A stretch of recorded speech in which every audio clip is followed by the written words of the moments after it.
like, yeah, it's accepted. Sir, what do you think accounts for this parang social acceptance? And is it embedded in our culture as Filipinos na if we are presented with two options and there's a cheaper alternative, we always go for the cheaper alternative? Or parang out of yun nga, necessity siya kasi third world tayo. And hindi strict yung laws. Ganyan. Yeah, I mean, I think it's all of that. It's all of that. It's just like, I mean, hindi strict yung laws, for example. Just like not obeying traffic rules. You see, it's like, it's so common. But if it's enforced, people follow if you look like that. Kahit po illegal, siya ba't po kayo bumibili? Kahit illegal? Opo.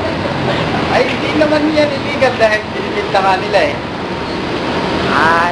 So sa pagkakaalam niyo po, hindi siya illegal? Hindi. Kasi binibinta eh. Opo.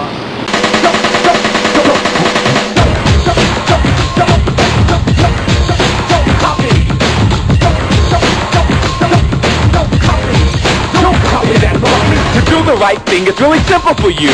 The copyright law, it will tell you what to do. Buy one for every computer you use. Anything else is like going to the store, taking the disc and walking out the door. It's called thieving, stealing, taking what's not yours. Is that really where you want your life to go?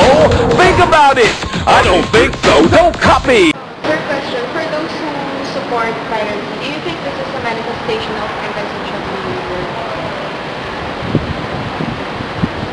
I think it's just, because it's faceless. The victim to them is faceless. It's like, Filipinos are very personal. Okay? But if it's some faceless corporation like Sony, or it's like, you can't identify a person who's actually being victimized. When actually, if you read the newspapers, you can see sometimes the victims. When you hear layoffs in big corporations, part of that is due to piracy. So again, it's like people just don't make that connection, or they don't want to make that connection. Ako? Oo, wala naman ako kasi pambili ng original. Pero hanggat maaari, syempre, yung license. License yung gagamitin ko. Mahal kaya nung genuine hindi naman ganun kataas yung, diba?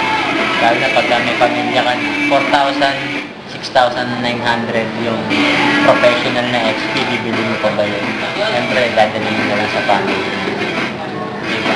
Para lang ito sa gamit ka na lang sa sarili mo. Pangbahay lang naman, bakit natin?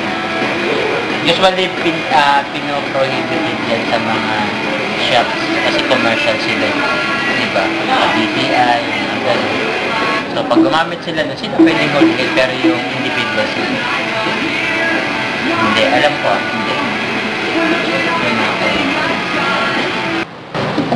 Sir, what are the social effects or implications of this? Social effects and implications, I think I've gone through that. Social effects.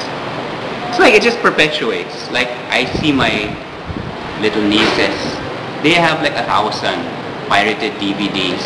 And do you think when they grow up, they will think to themselves, oh, I should get, original DVDs. And when parang the one who sets the morals are the grown-ups.